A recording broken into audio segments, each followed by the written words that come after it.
Dans cette présentation, nous verrons l'anatomie de la cheville et du pied.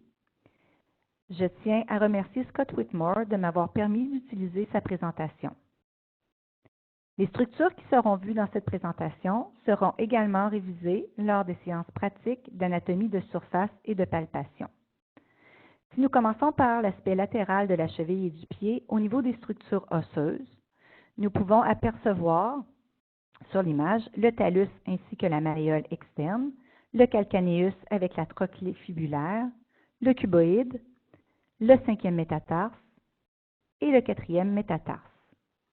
Le calcaneus, le cuboïde et les 4e et 5e métatarses forment l'arche longitudinale latérale du pied. Maintenant, sur cette diapo, nous pouvons voir les principaux ligaments, à commencer par le ligament talofibulaire antérieur,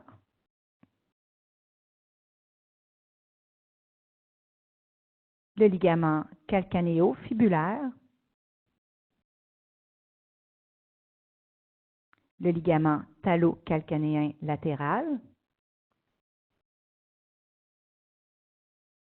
le ligament interosseux et le ligament cervical qui sont situés profondément dans le sinus du tarse et que nous ne pouvons palper. À noter que le ligament interosseux est décrit comme n'ayant pas de nocicepteur. Si nous regardons maintenant au niveau du cuboïde, plusieurs ligaments originent de cet os pour aller s'insérer sur le naviculaire, les métatarses et le calcaneus, ainsi que les cunéiformes. Ces ligaments sont nommés à partir du cuboïde et de l'os sur lequel ils s'insèrent. À la partie supérieure, juste sous le ligament cervical, nous voyons le ligament de Chopard ou bifurqué. Maintenant, au niveau des structures tendineuses et musculaires, nous pouvons apercevoir le tendon du muscle long fibulaire, dont nous verrons les insertions plus tard, le court fibulaire, avec son insertion à la base du 5e métatarse, le muscle court extenseur des orteils, le corps musculaire du muscle long extenseur des orteils, et plus bas, nous pouvons voir les tendons qui sont superficiels par rapport au muscle court extenseur des orteils, et l'abducteur du petit orteil. Plusieurs rétinaculums aident à maintenir les tendons en place, dont le rétinaculum défibulaire ou des éverseurs et le rétinaculum des extenseurs.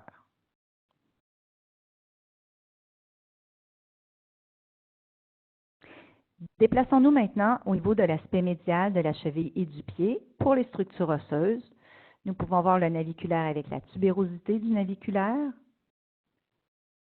le premier cunéiforme, le premier métatarse, ainsi que le talus et la malléole interne. Si vous voyez juste sous la malléole interne, nous pouvons voir le sustentaculum tali. Au niveau des ligaments, le ligament principal de l'aspect médial de la cheville est le ligament deltoïdien qui comprend 4 portions, dont le ligament tibiotalaire antérieur, le ligament tibio-calcanéen, le ligament tibio-naviculaire et le ligament tibiotalaire postérieur que nous verrons plus tard. Vous voyez le ligament cunéo-naviculaire dorsal et le ligament cunéo-métatarsien dorsal. Il existe plusieurs variantes anatomiques au niveau des ligaments du pied. Sur cette image, nous voyons le ligament calcanéo-naviculaire plantaire ou encore le ligament à ressort ou spring ligament qui origine de la tubérosité du naviculaire et s'insère sur le sustentaculum tali. Maintenant, au niveau des muscles et tendons, le premier tendon que nous pouvons apercevoir est le tendon du muscle tibial postérieur qui s'insère à la face plantaire du naviculaire et sur les principaux hauts du pied, et nous verrons sur une diapositive plus tard. L'abducteur de l'hallux, le tibial antérieur avec le rétinaculum des fléchisseurs, le tibial antérieur qui s'insère sur le premier cunéiforme et la base du premier métatarse, le long fléchisseur des orteils et le long fléchisseur de l'hallux. Sous le bonhomme sourire, nous voulons démontrer que sous le tendon du tibial postérieur se trouve le ligament calcanéo-naviculaire ou le ligament à ressort, spring ligament, qui, comme nous l'avons mentionné, peut soutenir la tête du talus. La face postérieure de la cheville, au niveau des ligaments, nous pouvons apercevoir le ligament talofibulaire postérieur qui est mis sous tension par la flexion dorsale maximale et la rotation latérale du talus, et le ligament tibiotalaire postérieur qui est mis sous tension par la flexion dorsale maximale et l'éversion. À la face plantaire du pied, au niveau des ligaments, nous apercevons d'abord le ligament calcanéo-cuboïdien plantaire et le ligament calcanéo-naviculaire plantaire. Plusieurs ligaments relient ensemble les os du tarse à la face plantaire. Et nous apercevons ici les ligaments intermétatarsiens.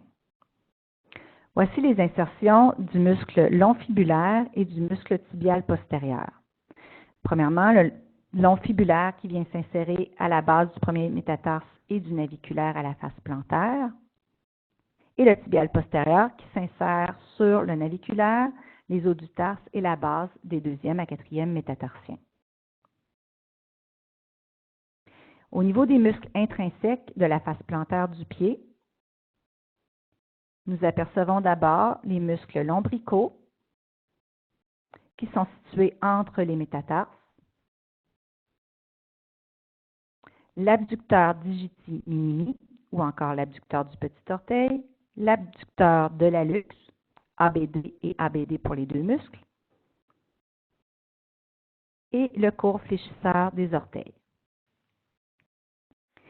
Si nous nous déplaçons un peu plus superficiellement au niveau de la face plantaire du pied, nous pouvons voir le fascia plantaire. Celui-ci est habituellement considéré comme une modification du fascia profond. Il absorbe jusqu'à 60% des contraintes en mise en charge en appui statique. C'est une structure fibreuse dense qui est située sous le gras cutané. Il s'étend sur toute la surface plantaire du pied et origine des tubercules médiales et latérales, ainsi que de la surface postéro-inférieure du calcanéus. Par la suite, l'aponévrose se divise en 5 bandes qui s'insèrent sur la face plantaire de la base des premières phalanges et se confondent aux ligaments métatarsio-phalangiens profonds. L'aponévrose est constituée principalement de fibres disposées de façon longitudinale, avec une plus petite proportion de fibres disposées de façon transversale. La portion centrale est dense et épaisse et localisée superficiellement par rapport au court fléchisseur des orteils. Les portions médiales et latérales sont plus minces et localisées superficiellement par rapport à l'abducteur de l'hallux et l'abducteur du petit orteil respectivement. Au niveau du système vasculaire, voici les artères de la face dorsale du pied. Donc, l'artère dorsale qui vascularise les structures, les muscles situés à la face dorsale du pied. La branche communicante de l'artère fibulaire et la branche perforante de l'artère fibulaire qui permet une anastomose entre l'artère fibulaire et l'artère dorsale du pied. Sur la face médiale, l'artère principale est l'artère tibiale postérieure qui se divise en artère plantaire, latérale et médiale, comme elle passe dans le tunnel tarsien pour vasculariser les structures situées à la face plantaire du pied. Regardons maintenant certaines structures nerveuses de l'aspect latéral du pied. Voici le nerf sural, qui est une branche du nerf tibial. Il s'agit d'une branche sensitive qui innerve l'aspect inférolatéral de la jambe et latéral de la cheville et du pied. Le nerf fibulaire superficiel est également une branche sensitive qui innerve l'aspect dorsal du pied, à l'exception de l'espace entre le premier et deuxième orteil, qui lui est innervé par le nerf que nous voyons présentement, qui est le nerf fibulaire profond, qui innerve également les muscles de la face dorsale du pied. Si nous nous déplaçons à la face médiale, nous pouvons apercevoir le nerf tibial qui se divise en nerf plantaire latéral et médial. Ce sont des nerfs mixtes, sensitifs et moteurs. Toutes les structures nerveuses de la cheville et du pied peuvent être mises sous tension avec l'épreuve de SLR ou de la jambe tendue en modifiant la position de la cheville et du pied pour mettre plus de tension sur certaines branches nerveuses.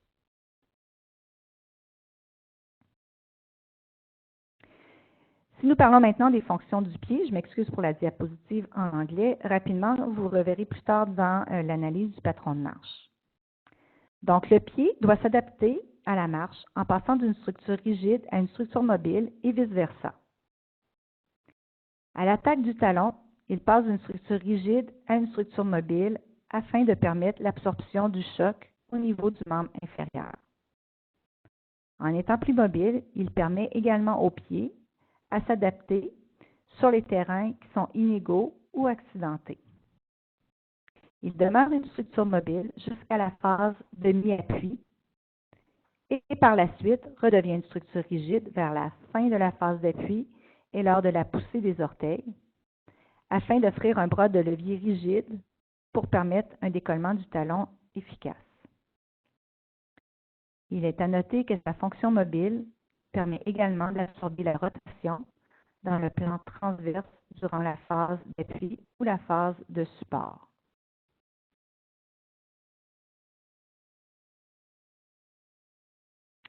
Je vous présente brièvement différents modèles pour expliquer de quelle façon l'arche plantaire est maintenue lors de la mise en charge. Sur cette image, nous voyons l'image, le modèle de Beam, qui explique le maintien de l'arche plantaire par la forme des structures osseuses. Vous voyez le calcaneus, le naviculaire, le cunéiforme et le premier métatarse qui sont en forme de coin, principalement les os de la région médiotarsienne. Donc, de par la structure et la forme osseuse, si vous appliquez une force vers le bas, l'anatomie osseuse crée une arche plantaire qui est stable.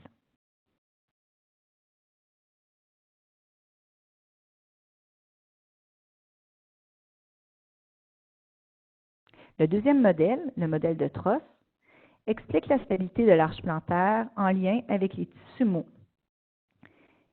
Les origines et insertions du fascia plantaire et des structures musculaires de la face plantaire du pied sont mises sous tension en nous plaçant une charge à travers le membre inférieur. Cette tension dans les structures procure un support des arches plantaires longitudinales, médiales et latérales.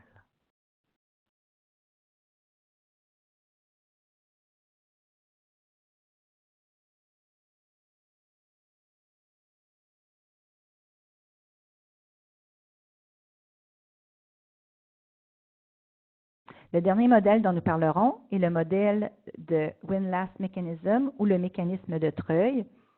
Ce mécanisme implique principalement le fascia plantaire. Le fascia plantaire offre certains supports quand le pied est en pronation au niveau des arches longitudinales, médiales et latérales. Comme le pied passe en supination de la phase de mi-appui vers la phase de fin d'appui et durant la poussée des orteils, l'extension des articulations métatarsiophalangiennes augmente la tension dans le fascia et de cette façon amène une rigidité au niveau du pied qui l'aide à devenir un bras de levier plus rigide et efficace lors de la poussée des orteils et durant le patron de marche.